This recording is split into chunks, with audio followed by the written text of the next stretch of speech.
106.5 FM and online. It's the After 5 Guest with Wyn Thomas.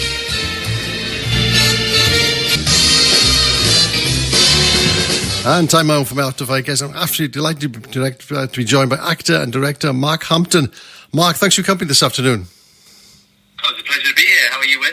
I'm fine, yeah. I'm in good health. Yourself, yeah? I'm very well, thank you. Yeah, very well. Coming out of winter, which is always nice. Starting to see the hints of warm weather and spring is coming. Oh, good. It's a very drizzly day in Wales at the moment. So congratulations, first of all, on your very productive career. Well done for that. I've been reading about you. It's tremendous what you've done already so far, and I'm sure lots more to come. Can I start with your return to acting after COVID with This England, where you acted alongside Sir Kenneth Branagh, who played Boris Johnson? That must have been a great experience. It was interesting because it was my first TV job when I returned to acting. So I was an actor 20 plus years ago, and I had a break to have children and get a proper job and stuff like that. And I had always wanted to come back and do my own thing with it. And that was my first TV gig. And so it was quite a big deal for me to kind of be back on it. And in all truth, I played a real guy. So I believe the character called George Gower, who was head of the Centre for Disease Control. And it was fantastic because I got to kind of watch a real person and kind of try to sort of emulate them to the screen. But yeah, it was a really fun program to be part of, and it was incredible how kind of topical it was, because we made it, a year before all the kind of Partygate stuff was breaking, and it was quite remarkable how kind of topical it was at the point at which it came out. Ken was on board for it for a brief period, played his Boris role, which was fantastic. I unfortunately didn't have any shared scenes with him, so I didn't meet Ken, but it was great to have him in the show, and I think everyone did a great job. It was just a really lovely thing to come back to being on TV again for me after such a long break. Yeah, and I mean, Sir Kenneth, again, he's one of those actors who can sort of change himself into something, isn't he? I mean, he's been Hercule Poirot, now he's changed himself into Boris Johnson for that particular pro. It's a tremendous skill for an actor, is it, to become somebody different, isn't it? Yeah, and I think they had a really good job with prosthetics and stuff to give him the kind of the physical appearance of Boris, and then obviously, like you say, it's down to the actors to kind of bring back this sort of physicality and the voice to it to kind of really kind of make sure that you really believe it when you see it on screen, and that's what we're all after at the end. Is kind of finding truthful moments. And then you rubbed shoulders with somebody else who's a well-known actor as well when you played a Prime Minister yourself in Control, being controlled by a villain played by Kevin Spacey. Another great performance, yeah? And Kevin Spacey was, the film Control is a film about the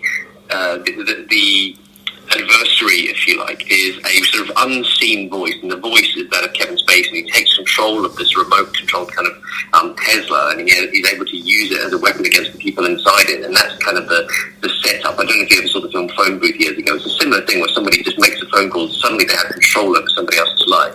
And I had a great time playing the Prime Minister. It was a really fun role to play, to kind of create this character, and then, I very much drew on kind of what we've seen in our own history. It's kind of a bit of a cross between the kind of charm of Tony Blair and the kind of corporate selloutness of Rishi Sunak, and that's kind of roughly where I pitched my Prime Minister. He's very much on the side of the corporations and big data, and that ultimately proves to be one of his undoings in terms of how the film plays out. And you're in the car as well, and he's controlling the car as well, isn't he, in this film? He's controlling the cars remotely, so he's controlling. So Lauren Metcalf, who plays the lead, really, she plays the Home Secretary, and my character, the Prime Minister, is having an affair with this woman, and he's married, and so there's all this kind of family drama going on. And whilst she's driving away from an engagement, this car suddenly she loses control, and suddenly this voice comes on the system telling her that he now has control. She can't get out of the car. She can't stop. She can't do anything.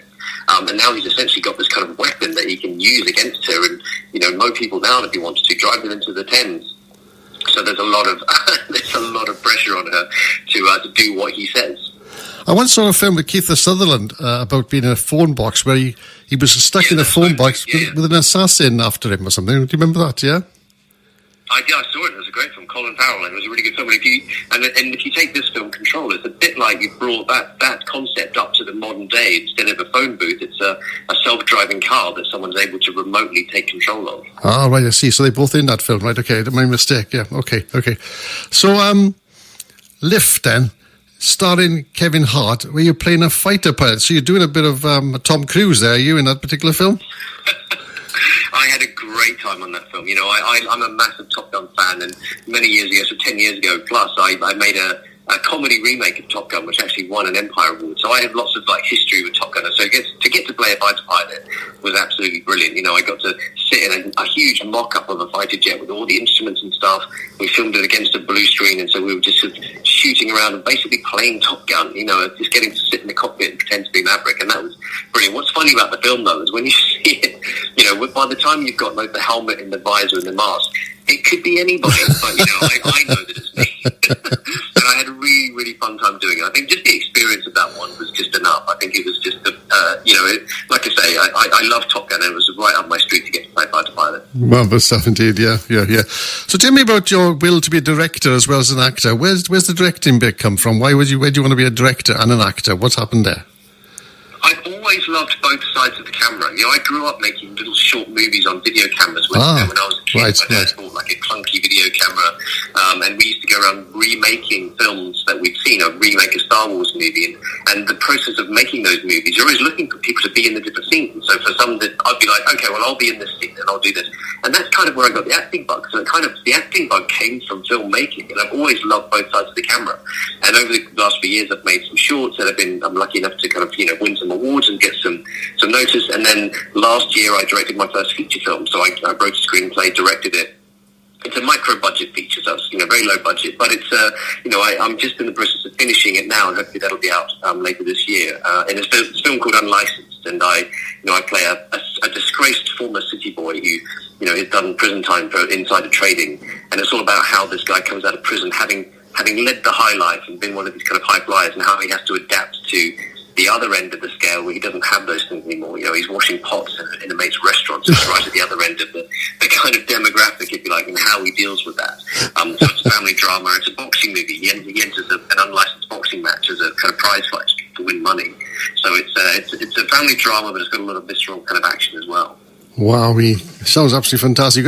You've done some fantastic movies, Mark, that's for sure.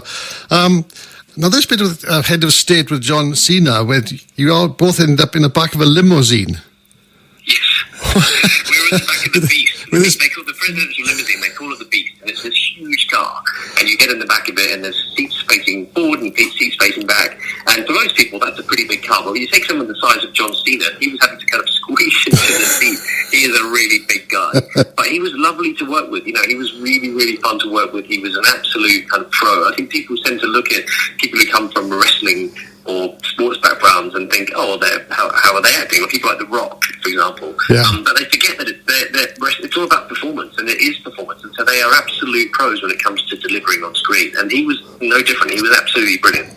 And he makes a great kind of fun US president. You know, Idris Elba plays a prime minister, he plays a president of the United States, and they are these two guys that really don't like each other, and they have to kind of learn to get along over the course of this movie. And I think it's going to be a cracking, really fun film. Yeah, sounds fantastic. John Cena and Idris Elba as the prime minister. My goodness me. How do you get on, these movies, how do you sort of develop your American accent? Because obviously you're born in New Zealand, and then obviously you've lived in this country for a long time. How do you get that American accent correct?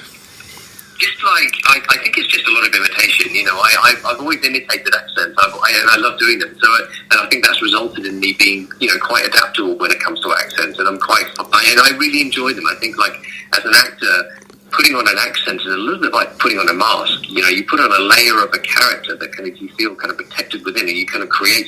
It's part of this character that you create. But then obviously it's a lot about listening. You know, watch a lot of American movies and TV and stuff like that, and listening for different dialects and tones. But you know, often it's just imitation. You know, you find yourself copying certain things, and that gives you an accent, and then you can start to use that accent in like original works, like in original bits of script.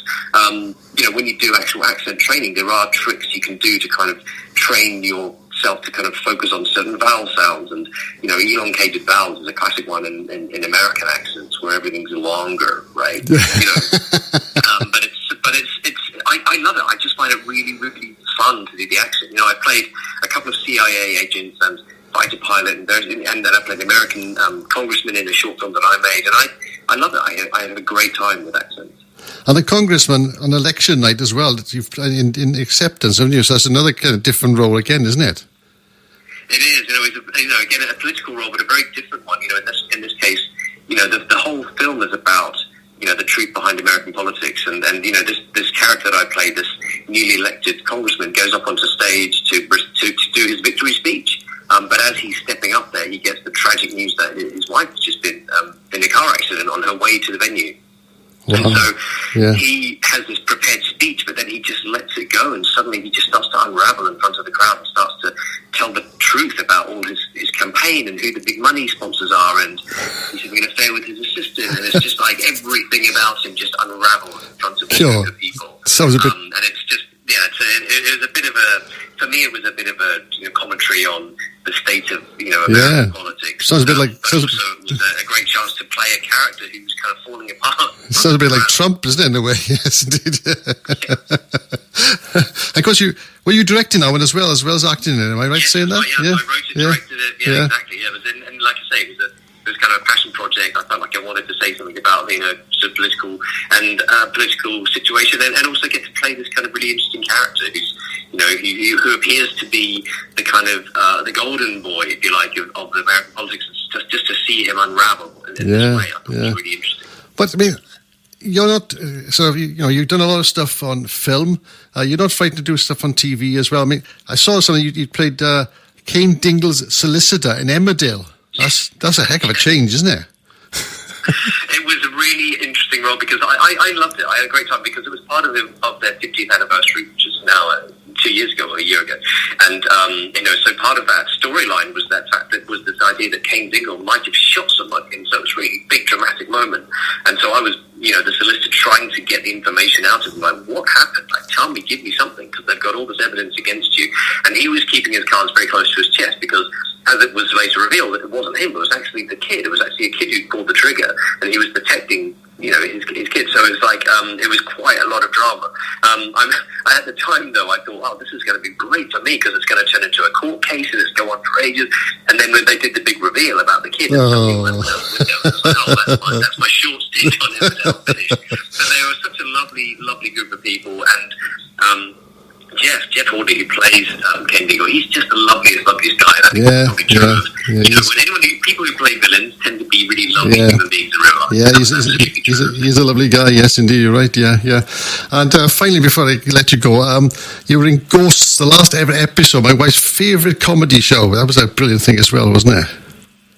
I love Ghosts, and I've got kids, and I've got kids who grew up watching Horrible Histories, and so we love watching Ghosts. The same group of creatives who created Ghosts, and we just thought it was absolutely brilliant fun. And I had read for a couple of parts in it in the past, and it was only a really, really small role I had, but I was so pleased to have a small role in this thing because we didn't know at the time, but it was the last ever season of Ghosts, and I only found out when I got to set that it's like, oh, this is actually going to be it. This is the last season they were doing. So I was really pleased to be part of it. I have to admit, I was a bit of a fanboy when I was there because I was going around saying hi to the ghost and getting selfies with my son and stuff like this, and it was really really fun day, and they were really lovely people. So, like I say, I'm really pleased to have been part of it because we love it in our house. So, Mark, what's your last? Where are we going to see you next? Now then, what's happening next?